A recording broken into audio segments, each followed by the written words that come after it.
बचन बाबूजी महाराज भाग पहला, वचन 43, इलाहाबाद 17 दिसंबर सन 1931।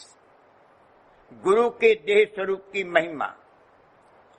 गुरु के रूप के दर्शनों के लिए जो ये प्रार्थना गुरु मोहे अपना रूप दिखाओ की गई है, वह उनके निज रूप यानी अंतर के दर्शनों के लिए है। बगैर सद्गुण रूप के जो उन्होंने जीव उबार के लिए धारण फरमाया है, काज नहीं सरता।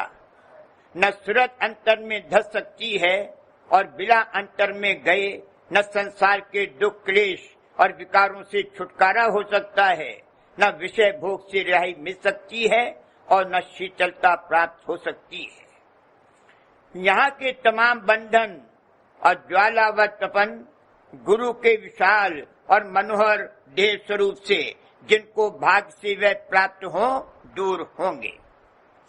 अगर वे न मौजूद हो तो साध गुरु या प्रेमी जन या शिक्षक और दीक्षक से ही प्रीत जोड़नी चाहिए।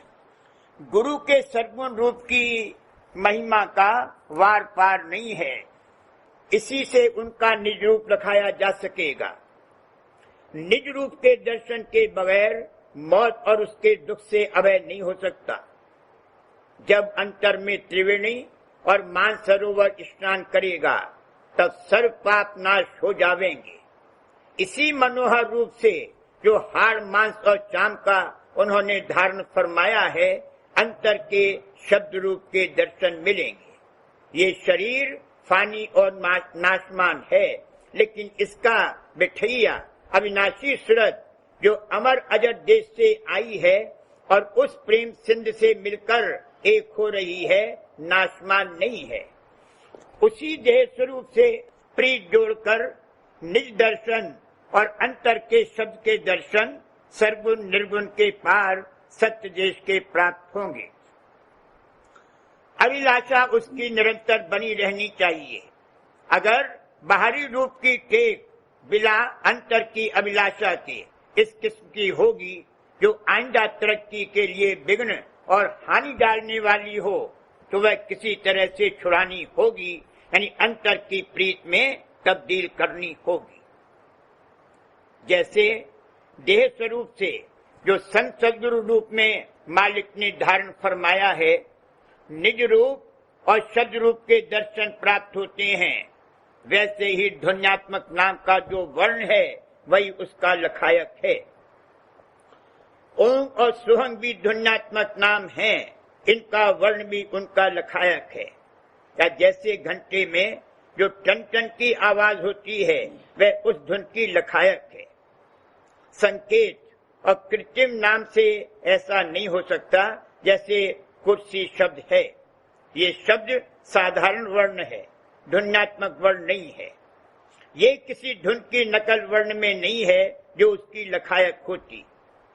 सत्य नाम वालों का ऐतराज बिल्कुल गलत है। अगर राधा समी वर्ण उस धुन का जो अंतर में हो रही है लखायक नहीं है, तो सत्य नाम कहाँ से हो सकता है? वह भी तो आखिर वर्ण ही है। ऐसे कहने वालों के मुतालिक ये नतीजा निकलता है कि वे सत्य नाम से भी वाकिफ नहीं है, वरना कभी ऐसा नहीं कहते। इसको चाहिए कि गुरु का बल लेकर सत्संग और अभ्यास करके मन का दमन करे, उसको विकारों की जानिब न रागिम होने दे और इंद्रियों की नामुनासिब वृत्तियों को रोके।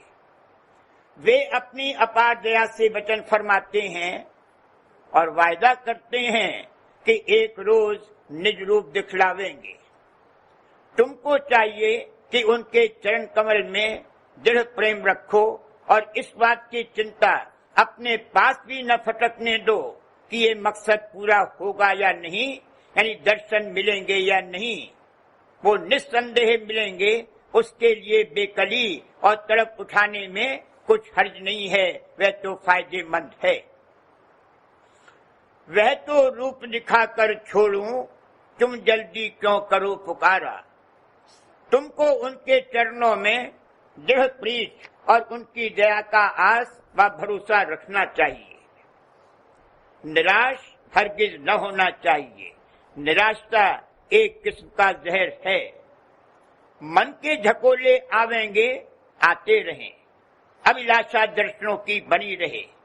वे अपनी दया से एक रोज काम बना देंगे। अंतर में दर्शन एकदम नहीं प्राप्त हो सकते, धीरज से मिलेंगे। जल्दी में बेहोश हो जावेगा। जैसे कि अंतःकरण के घाट पर बैठकर इधर की आंख से यहाँ देखता है, ऐसे ही ऊपर के घाट पर ठेका लेकर वहां के दर्शन कर सकेगा।